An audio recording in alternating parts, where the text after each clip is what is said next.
თავი მერვე. უთხრა უფალმა იესოს. ნუ შეგეშინდება და ნუ შედრკები.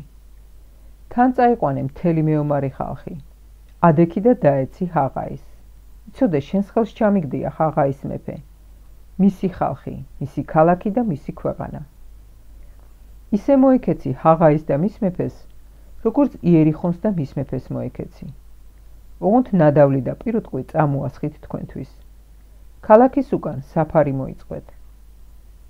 ადგა იესო და მთელი მეომარი ხალხი ჰაღაიზე გასალაშქრებლად. ამოარჩია იესომ 30,000 მაგარი ვაჟკაცი და გაგზავნა ღამით. ასე უბრძანა მათ. იცოდეთ, საფარში უნდა ისხდეთ ქალაქის უკან. შორს არ გასცდეთ ქალაქს და მზად იყავით. მე და დანარჩენი ხალხი, ვინც კი მახლავს, ქალაქს მივადგებით. როგორც კი მაშინდელივით გამოვლენ ჩვენს დასახვედრად, გავექცევით მათ. უკან გამოგყვებიან და ასე გამოვიტყვებთ ქალაქიდან, რადგან იფიქრებენ მაშინდელივეთ გაგვირბიანო და ჩვენც გავექცევით. მაშინ წამოიშალეთ საფარიდან და აიღეთ ქალაქი.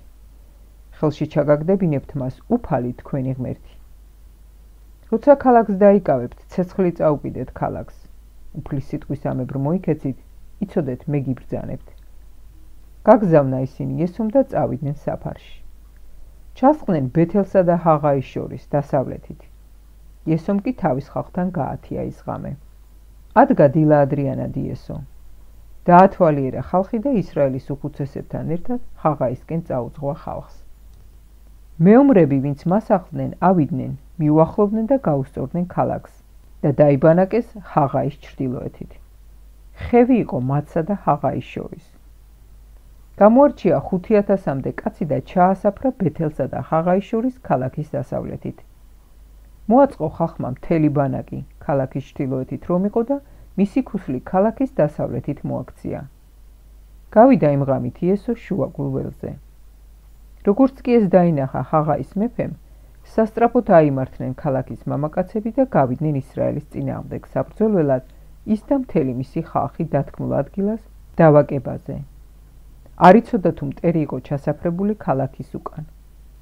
თითქოს დამარცხდნენო უდაბნოსკენ უკვე იქცა მათგან იესო და მთელი ისრაელი. ტიჟინა დასცა ქალაქში მყოფმა ხალხმა და უკან დაედევნა მათ. დაედევნენ იესოს და მოსწყდნენ ქალაქს. კაცი შვილი არ დარჩენილა ჰაღაიში და ბეთელში ისრაელს რომ არ გაკიდებოდა უკან. ღია დატოვეს ქალაქი და დაედევნენ ისრაელს. უთხრა უფალმა იესოს. ჰაღაის მოუღერე შუბი, ხელში რომ გიჭირავს, რადგან ხელში ჩაგაგდებინებ მას. მოუღერა შუბი ხელში რომ ეჭირა იესომ ქალაქს. საჩქაროდ წამოიშალნენ ადგილიდან ჩასაფრებულნი და გაეშურნენ მისი ხელის მოღერებაზე. შევიდნენ ქალაქში, აიღეს და დაუყოვნებლივ ცეცხლს მისცეს იგი.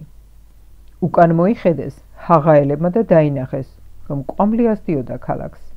გასაქცევი ადგილი აღარ დარჩათ, არც აქეთ, არც იქეთ. უდაბნოში გაქცეული ხალხი უკან გამოენთო მდევრებს. დაინახა იესომ და მთელმა ისრაელმა, რომ აღებული აქვს ქალაქი ჩასაფრებულ ჯარს და კვამლი ასდის ქალაქს და მობრუნდნენ და დასცხეს ჰაღაელებს. ისინიც გამოვიდნენ ქალაქიდან მათ დასახვედრად და ისრაელს შორის მოექცნენ ჰაღაელები. დასცხეს მათ და არავინ გაუშვიათ ცოცხალი. ხოლო ჰაღაელთა მეფე ცოცხლად შეიპყრეს და იესოს მიჰგვარეს. როცა მოათავა ისრაელმა ჰაღაის მცხოვრებთა ხოცვა-ჟლეტა ველზე უდაბნოში, სადამდეც მორეკეს ისინი და ყველანი უკლებლივ დაეცნენ מחვილისგან, მაშინ გაბრუნდა მთელი ისრაელი ჰაღაიში და מחვილით ამოწყვიტა დანარჩენი ხალხი. ამოწყდა იმ დღეს ჰაღაის მცხოვრებთაგან სულ 12,000 სული, კაცი და ქალი. იესოს არ ჩამოუღია ხელი, რომლითაც შუბი ჰქონდა მოღერებული, ვიდრე არ ამოწყვიტა მთელი ჰაღაი. მხოლოდ პირუტყვი და ნადავლი დაიტაცა ამ ქალაქიდან ისრაელმა, თანახმად უფლის სიტყვისა, რომელიც ნაბრძანები ჰქონდა იესოსთვის. გადაწვა იესომ ჰაღაი და სამარადისო ნანგრევებად უკაცრიელ ადგილად აქცია დღევანდლამდე. ხოლო ჰაღაის მეფე ხეზე ჩამოკიდა საღამომდე. მზის ჩასვლისას ბრძანა იესომ და ხიდან ჩამოხსნეს გვამი და ქალაქის კარიბჭესთან დააგდეს და ზედ ქვების დიდი ყორი აღმართეს, რომელიც დღემდეა შემორჩენილი. მაშინ აუგო იესომ სამსხვერპლო უფალს ისრაელის ღმერთს ღებალის მთაზე, როგორც ჰქონდა ნაბრძანები ღვთისმორჩილს მოსეს ისრაელიანთათვის, როგორც ეწერა მოსეს რჯულის წიგნში, სამსხვერპლო მთლიანი ლოდებისგან, რომლებისთვისაც რკინა არ მოუქნევიათ. აღუვლინეს მასზე უფალს აღსავლენი და შესწირეს სამადლობელი მსხვერპლი. იქ გადაწერა იესომ ქვებზე მოსეს რჯული, რომელიც დაწერილი ჰქონდა მოსეს ისრაელიანთა წინაშე.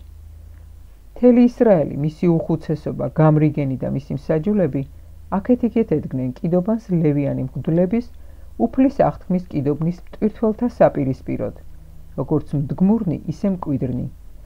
ერთი ნახევარი გარიზიმის მთის მიმართულებით, მეორე ნახევარი ხებალის მთის მიმართულებით. როგორც ადრევე ჰქონდა ნაბრძანები მოსეს, უფლის მორჩილს, რათა კურთხეული ყოფილიყო ისრაელის ერი. ამის მერე წაიკითხა რჯულის სიტყვები, კურთხევა და შეჩვენება, როგორც ეწერა რჯულის წიგნში. არაფერი დარჩენილა მოსეს ნაბრძანებიდან, რომ არ წაეკითხოს იესოს ისრაელის მთელი კრებულის წინაშე, ქალებისთვის, ბავშვებისთვის და მდგმურებისთვის, მათთან რომ იყვნენ მოსულნი საცხოვრებლად.